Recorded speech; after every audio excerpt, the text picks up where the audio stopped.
Mesdames et messieurs, bonsoir. Ravi de vous retrouver pour votre journal en français. Voici les titres. Son Excellence Honmani, vice-premier ministre et ministre de la fonction publique, a présidé l'ouverture de l'enveloppe contenant la deuxième épreuve d'écriture du concours de recrutement d'enseignants du primaire. 4321 candidats ayant réussi la première épreuve d'écriture ont participé à la deuxième épreuve du concours de recrutement d'enseignants du primaire qui a débuté hier après-midi à l'école royale d'administration et à l'université de droit des sciences économiques. L'ouverture de l'enveloppe contenant les épreuves d'écriture a eu lieu sous la présidence de son Excellence Honmani, vice-premier ministre et ministre de la fonction publique, avec la participation de représentants du ministère de l'Éducation, de la Jeunesse et des Sports, de représentants du ministère de l'Économie et des Finances, de représentants de l'unité anticorruption, de représentants d'observateurs de diverses universités, des publics inscrits comme observateurs et de représentants de l'Union des fédérations de jeunesse du Cambodge. Comme d'habitude, son Excellence le vice-premier ministre Honmani, ministre de la fonction publique, préside toujours l'ouverture des épreuves du concours de recrutement des fonctionnaires pour s'assurer que les examens se déroulent sans problème et conformément aux principes fixés par le gouvernement royal dans la sélection des fonctionnaires avec la méritocratie, la transparence et l'inclusion. Profitant de cette opportunité, son Excellence le vice-premier ministre Honmani a conseillé à tous les candidats de faire de leur mieux, car ce concours témoignerait ceux qui ont de vraies connaissances réussiront l'examen. Son Excellence Saint-Tieng remis des dons de Samdech Techo et Samdech Kete Pret Bandit à la famille des triplés à l'hôpital Préang Duong Phnom Penh. 3 jumelles sont les petites enfants de Samdech Techo et Samdech Kete Pret Bandit a reçu un généreux don de Samdech Techo Hun Sen, président du Sénat du Cambodge, et Samdech Kete Pret Bandit Bundani Hun Sen, présidente de la Croix-Rouge du Cambodge, par le biais de son Excellence Saint-Tieng, secrétaire d'État du Conseil des ministres. Les dons sont 5 millions de riels, 50 kg de riz, de caisses de lait, 5 kg de sucre, de sarong et de foulards. Ces 3 bébés jumeaux sont les deuxièmes enfants d'un père de 36 ans, Savan, et d'une mère de 23 ans, Sien Chomnan. Tous deux sont ouvriers d'usine, vivant dans le village de Tropiang Sap, commune de Tropiang Sap, district de Bati, province de Takeo.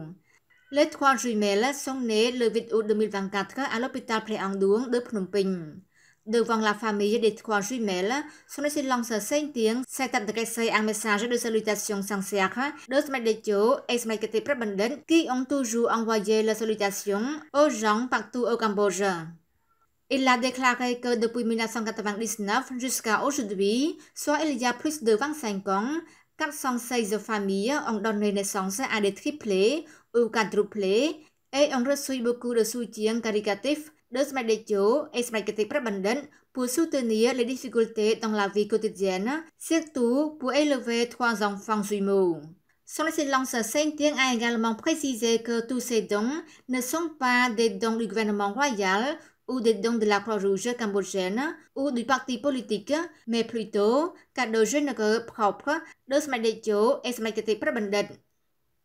Le séminaire sur Nous devons tout comprendre, toutes les formes de traite des êtres humains et leurs effets sur nous-mêmes, nos familles, nos communautés, notre culture et notre nation s'est déroulé le 12 août 2024 à l'Université royale des Beaux-Arts. Le 12 août 2024, le Chum Teow Sanara Londi, secrétaire d'État du ministère de la Culture et des Beaux-Arts, a déclaré que la traite des êtres humains est considérée comme un esclave moderne au caractère compliqué lié au tournant de la psychologie sociale, de progrès de la science, de la technologie, de l'évolution économique, politique, nationale et internationale, etc., qui nécessite un engagement commun pour trouver des mesures efficaces pour prévenir et éliminer. Elle a ajouté que dans le passé, le Cambodge a accordé une attention particulière à cette question et que de nombreux ministères, institutions du gouvernement royal et de nombreuses ONG nationales et internationales ont travaillé activement à la prévention et au contrôle de la traite des êtres humains. Le Chumteo Sanara Longdi a déclaré que le Cambodge dispose désormais d'un plan stratégique national de lutte contre la traite des êtres humains qui a été intégré conjointement par tous les ministères et institutions concernées dans les activités liées à la lutte contre les traites des êtres humains. Le cours de formation sur le renforcement des capacités des ingénieurs dans les pays de l'ASEAN, de la sous-région du Mekong, du Cambodge, du Laos, du Myanmar et du Vietnam a débuté du 11 au 17 août 2024 à l'hôtel Garden City Phnom Penh. Sorsilong Sopsopanya, conseiller au Conseil des ingénieurs du Cambodge, du ministère du Travail et de la formation professionnelle, en charge du chef de projet, a déclaré que le cours de formation sur le renforcement des capacités des ingénieurs des pays CLMV, du Cambodge, du Laos, du Myanmar et du Vietnam a été organisé dans le but de fournir des connaissances supplémentaires aux ingénieurs des pays CLMV afin d'augmenter la capacité opérationnelle professionnelle des ingénieurs du Cambodge, du Laos, du Myanmar et du Vietnam afin de comprendre la gestion de projets, l'évaluation de projets et la réussite de la gestion. Sorsilong Sopkomprativo, secrétaire général du Conseil des ingénieurs du Cambodge, a déclaré que la coopération Mekong-Lan-Chang a été créée en novembre 2015 dans le but de promouvoir le développement économique et social dans la sous-région du Mekong et de réduire les cas de développement et de diffusion coopérative entre la Chine et l'ASEAN. La partie supérieure de la Chine est appelée le fleuve Lan-Chang, tandis que la partie inférieure, après s'être écoulée de la province de Yunnan, est appelée le fleuve Mekong qui traverse le Myanmar, le Laos, la Thaïlande, le Cambodge et le Vietnam, mesuré 4880 km², couvrant la superficie de 795 000 km² et fournissant des nourritures à une population totale de 326 millions de personnes. Les 5 pays riverains du Mekong ont une population de 203 millions d'habitants et un PIB de plus de 600 milliards de dollars, avec un taux de croissance annuelle moyen de près de 7%.